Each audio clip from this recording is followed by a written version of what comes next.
From the station you count on for local news that matters, this is KARK 4 News at 5 in high definition.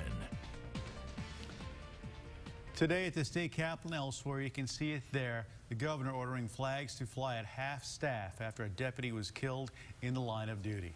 This as we're learning about the two other people killed in Thursday's triple murder. One of the victims, a sophomore, a teenager at Dardanelle High School. Thanks for joining us, everyone. I'm Bob Clausen. And I'm Ashley Ketz. Arkansas State Police did release the names this afternoon, along with Lieutenant Kevin Mainhart. 61-year-old Rita Miller and 17-year-old Sierra Miller were also shot and killed yesterday.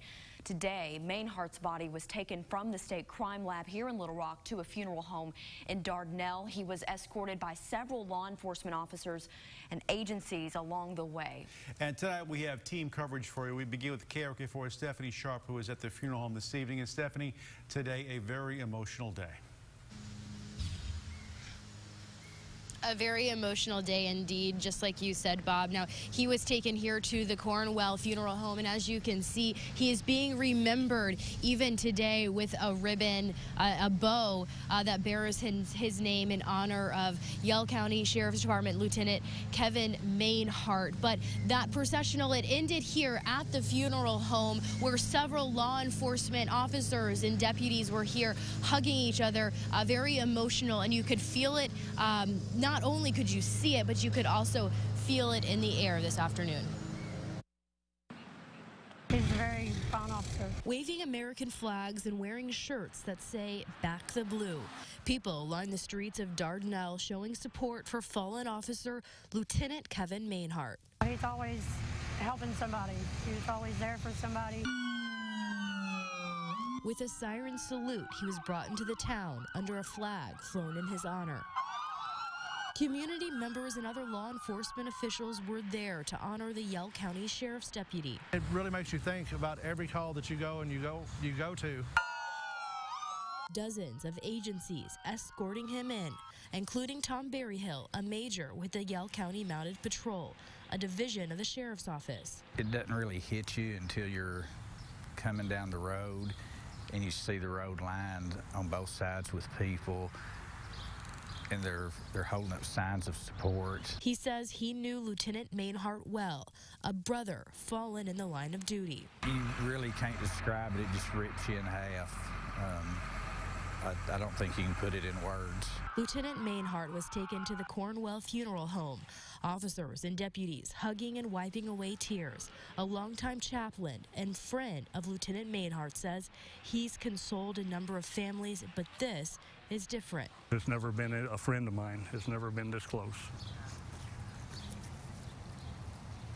As they prepare to say their final goodbyes to their friend and fellow officer whose life was lost in the line of duty. It is a tragedy, and it's brought the whole community together, but it's also a sad time for the community.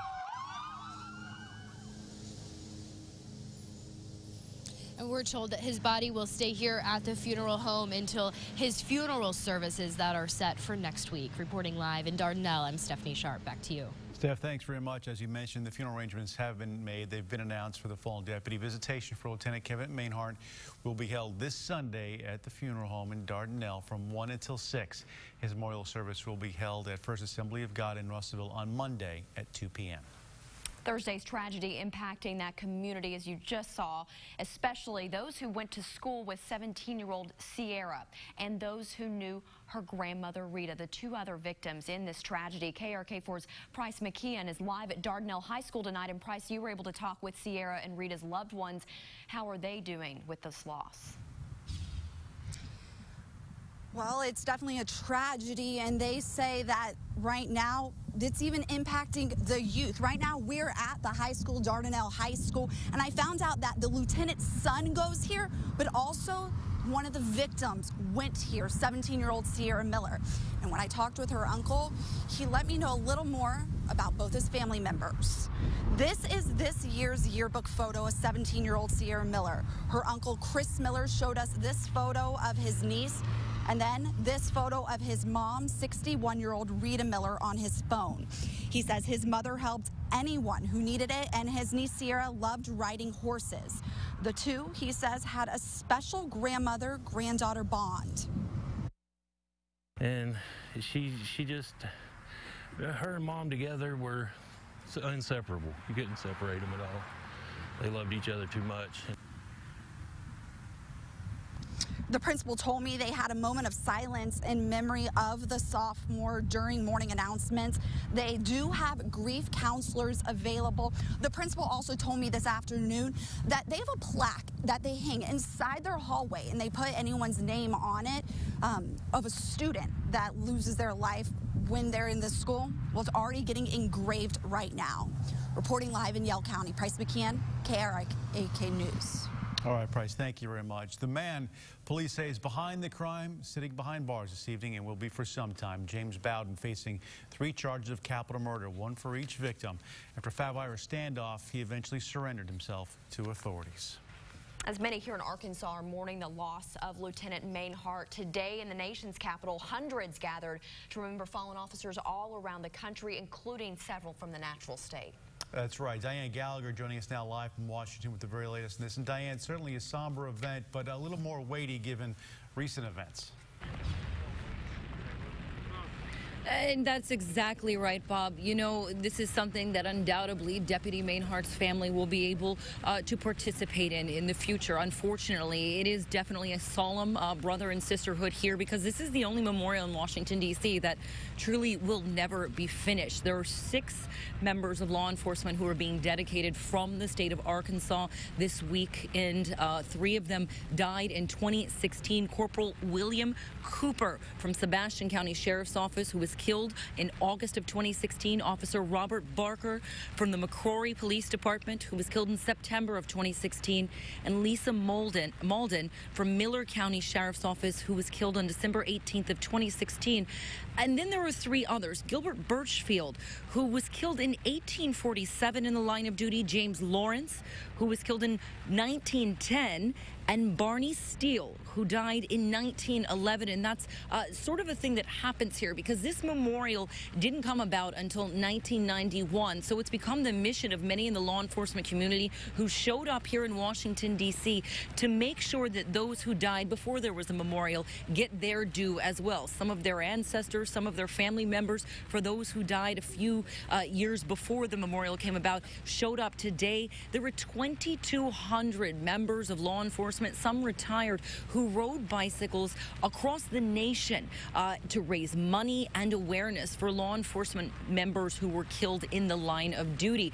They came, there was much fanfare. In fact, that was sort of the one non-solemn moment here today. There was cheering, there was togetherness. They were celebrating the camaraderie where, again, it is not a family that you want to belong to, but it is something they want to make sure that they honor those lives. It is going to continue to be a solemn weekend leading into Police Week, especially here in Washington, D.C., with thousands who have come. We have seen widows and widowers crying as they bring their children to see the name and trace the etching across a memorial that has more than 20,000 names on it. Diane Gallagher tonight live for us in Washington, D.C. We'll have more on that coming up tomorrow as well. Thanks, Diane. The dangers of the job weighing heavy on law enforcement with a visual reminder like this, very vivid reminder. According to Little Rock Police, though, active aggression against officers is up 134% from 2015 to 2016. That oftentimes forces police to respond in different ways. KARK 4's Jesse Tenor joining us now with a look at the department's use of force. Jesse? Yeah, Bob, I rode along with one of the officers today on his typical route, and he says that people show aggression toward him every day. They rarely act on it, but he always has to be ready. I like working the streets. For almost 27 years, you get to see all walks of life. This is how Officer Stephen Gorbett has spent his workday. There's no such thing as a routine stop. Officer Gorbett learned that very quickly into his law enforcement career. He was forced to kill someone his first year on the job. Stopped a guy for running a stop sign or running a red light. We got into struggle. He began to beat me with a fence post, and unfortunately I had to shoot him. Since then, he's had to resort to deadly force one other time, with minor uses of force like his baton and pepper spray sprinkled in. It seems like everybody is kind of against the police, especially the last 2 years. Little Rock police records back that up. From 2015 to 2016, active aggression against officers went up 134%. Use of force against suspects also increased between those 2 years, from 244 to 261. Those reports include 1 deadly use of force in 2015 and 5 in 2016. 5 months into 2017, already 3, possibly causing 2017 to surpass 2016. I think it could be up a little bit. Lieutenant Steve McClanahan says use of force is anything from taking down a suspect to shooting someone dead. There will be no use of force if you comply with our request. After nearly 3 decades on the job, Officer Gorbett is at the top of his game by keeping his head in it. You just always have that in the back of your mind that today might be your day. And he says about a year ago, the Little Rock police implemented a new rule where 2 officers have to respond to every call. Again, it all comes down to their safety. Back to you. Jesse, thanks very much. And we will continue to cover the latest developments coming out of Yell County on how the community is beginning to heal, both tonight on the air at 6 and 10 and also online and on our social media pages. A new monument will soon be installed in the state capitol grounds. Some not happy with it. Plus, a warmer winter means more bugs, but specifically ticks. How you can protect yourself from these creepy crawlers. To help me with like life. And a little bit later, one boy wants someone to become his mentor, and he's just one of many. How you can step up and make a big impact on a young person's life. It's been a showery day across Arkansas today. Some places seeing some heavier rain with some stronger thunderstorms. In Little Rock, we started at 63 up to 72 this afternoon. And you know what? It's Mother's Day weekend. Why don't you buy her some DEET? She may need it. Skeetometer says we're going to see isolated swatting continue. Your forecast in just a couple minutes.